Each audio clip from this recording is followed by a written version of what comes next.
नमस्कार दोस्तों, स्वागत है आपका मेरे YouTube चैनल भारत दर्शनम में। बात भगवान राम के जन्म से पहले की है, जब भील आदिवासी कबीले के मुखिया अज के घर बेटी पैदा हुई थी। उसका एक नाम श्रमणा और दूसरा नाम सबरी रखा गया। बचपन से ही सबरी पशु पक्षियों की भाषा समझकर उनसे बातें करती और जब सबरी की माँ उसे देखती तो उन्हें कुछ समझ नहीं आता। कुछ समय बाद एक पंडित ने सबरी के परिवार को बताया कि वे आगे चलकर सन्यासी बन सकती हैं। इस बात का पता चलते ही सबरी के पिता ने उनका रिश्ता तय कर दिया। जैसे ही शादी का दिन नज़दीक आया, सबरी के घर वालों ने खूब सारी बकरियां और अन्य जानवर घर के पास लाकर बांध दिए। एक दिन सबरी की माँ जब उसके बाल बना रही थी तो उसने माँ से पूछा, इतने सारे जानवर हमारे घर में क्यों लाए गए हैं? माँ ने जवाब दिया, बेटी, तुम्हारा विवाह होने वाला है, इसलिए हम लोगों ने इनका इंतजाम बलि के लिए किया है।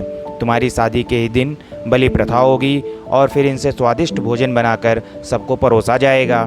यह सब सुनकर सबरी अत्यंत दुखी हो गई। काफ़ी देर तक सबरी ने उन जानवरों को आज़ाद करने के बारे में सोचा। सोचते सोचते सबरी के मन में हुआ कि अगर ये जानवर यहाँ नहीं होंगे तो इनकी बलि रुक सकती है। ऐसा नहीं हुआ तो मेरे घर से कहीं चले जाने पर ही यह बलि रुकेगी। जब मैं ही नहीं रहूँगी तब ना विवाह होगा और ना ही बलि प्रथा। इससे मासूम जानवर बच जाएंगे। इसी सोच के साथ जानवरों को रखी गई जगह पर सबरी पहुँची। उसने सोचा कि उन्हें खोल देती हूँ, लेकिन वो ऐसा नहीं कर पाई। उसके बाद सबरी जंगल की तरफ भागने लगी। भागते भागते सबरी ऋषिमुख पर्वत पर पहुंच गई। वहां करीब 10,000 ऋषि रहा करते थे। सबरी को लगा कि वो भी इस जंगल में किसी तरह ऋषि मुनियों की सेवा करके अपना जीवन जी लेगी। वो चुपचाप उसी जंगल में एक हिस्से में किसी तरह से रहने लगी। सबरी रोजाना ऋषि मुनियों की झोपड़ी के आगे झाड़ू लगाती और हवन के लिए लकड़ियाँ भी लाकर रख देती। ऋषि मुनियों को समझ नहीं आ रहा था कि जंगल में उनके काम अपने आप कैसे हो रहे हैं। एक दिन सबरी को किसी ऋषि ने देख लिया। उसे देखते ही उसका परिचय पूछा। जैसे ही सबरी ने बताया कि वो भील आदिवासी परिवार से संबंध रखती है तो उसे ऋषियों ने खूब डांट लगाई। सबरी को इस बात का बिल्कुल भी उसे ऋषियों द्वारा जात की वजह से अपमान सहन करना पड़ेगा। इतना सब होने के बाद भी सबरी ऋषि मुनि के दरवाजे पर पहुंचती और उनके आंगन में झाड़ू लगाकर उनसे गुरु दीक्षा लेने के लिए कहती। हर कोई सबरी को उसकी जात की वजह से अपने आश्रम से भगा देता था। ऐसा होते होते काफ़ी समय बीत गया। उसके बाद सबरी मतंग ऋषि की कुटिया में पहुंची। वहां पहुंचकर मतंग ऋषि को सबरी ने बताया कि वे उनसे गुरु दीक्षा लेना चाहती हैं। उन्होंने खुशी खुशी उसे अपने गुरुकुल में रहने दिया और भगवान से जुड़ा ज्ञान देते रहे। सबरी ने भी अपने गुरु मतंग ऋषि की सेवा में कोई कसर नहीं छोड़ी। वो गुरुकुल के सारे काम करती थीं। सबरी से खुश होकर मतंग ऋषि ने उसे बेटी मान लिया। समय के साथ मतंग ऋषि का शरीर बूढ़ा हो गया। उन्होंने एक दिन सबरी को अपने पास बुलाया और कहा, बेटी, मैं अपना देह त्यागना चाह रहा हूँ। बहुत साल हो गए शरीर में रहते रहते। सबरी ने दुखी मन से कहा, आपके ही सहारे मैं इस जंगल में रह पाई हूँ। आप ही चले जाएंगे तो मैं जी कर क्या करूँगी? आप अपने संग मुझे भी ले जाइए, मैं भी देह त्याग दूँगी। मतंग ऋषि ने जवाब दिया, बेटी, तुम्हें चिंता करने की ज़रूरत नहीं है। राम तुम्हारी चिंता करेंगे और ध्यान भी रखेंगे। सबरी ने राम का नाम सुनने के बाद पूछा कि राम कौन है? उन्हें मैं किस तरह से ढूंढूंगी? मतंग ऋषि ने बताया, राम कोई और नहीं, स्वयं भगवान हैं। वो तुम्हें सारे अच्छे कर्मों का फल देंगे। तुम्हें उन्हें ढूंढने की कोई ज़रूरत नहीं है। वो एक दिन खुद तुम्हें खोजते हुए इस कुटिया में आएंगे और तुम्हें उनके हाथों ही मोक्ष मिलेगा। तब तक तुम इसी आश्रम में रहो। इतना कहते ही मतंग ऋषि ने अपना शरीर त्याग दिया। सबरी के मन में मतंग ऋषि के जाने के बाद से बस एक ही बात थी कि भगवान राम स्वयं उससे मिलने आएंगे। वो रोज़ भगवान राम से मिलने के लिए बाग से अच्छे अच्छे फूल लाकर पूरा आश्रम सजाती और भगवान के लिए बेर तोड़ कर लाती। भगवान के लिए बेर चुनते चुनते सबरी उन्हें चख लेती थी ताकि वो सिर्फ मीठे बेर ही भगवान को दे। रोज़ाना सबरी इसी तरह भगवान के दर्शन की आस में फूल और बेर इकट्ठा करती रहती थी। इसी तरह इंतजार में कई साल बीत गए। सबरी का शरीर एकदम वृद्ध हो गया। एक दिन आश्रम के पास के तालाब में सबरी पानी लेने गई थी। तभी पास के ही एक ऋषि ने उसे अछूत कहते हुए वहाँ से भागने के लिए कहा और एक पत्थर मार दिया।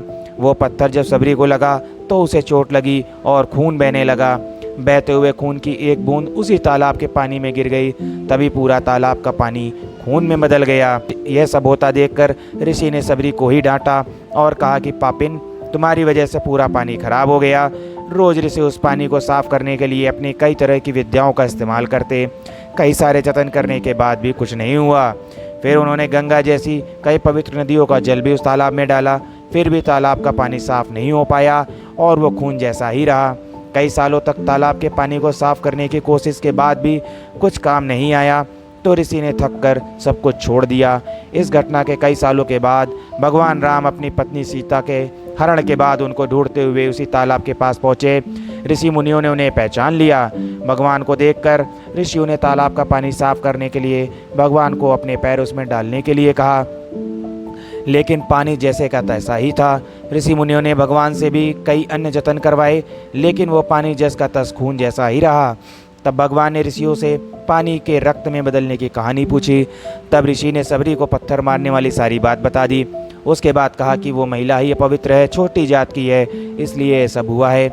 उसी वक्त भगवान राम ने कहा, ये सब आप लोगों के खराब वचनों से हुआ है। सबरी को इस तरह के शब्द बोलकर आप लोगों ने उसे नहीं बल्कि मेरे दिल को घायल किया है।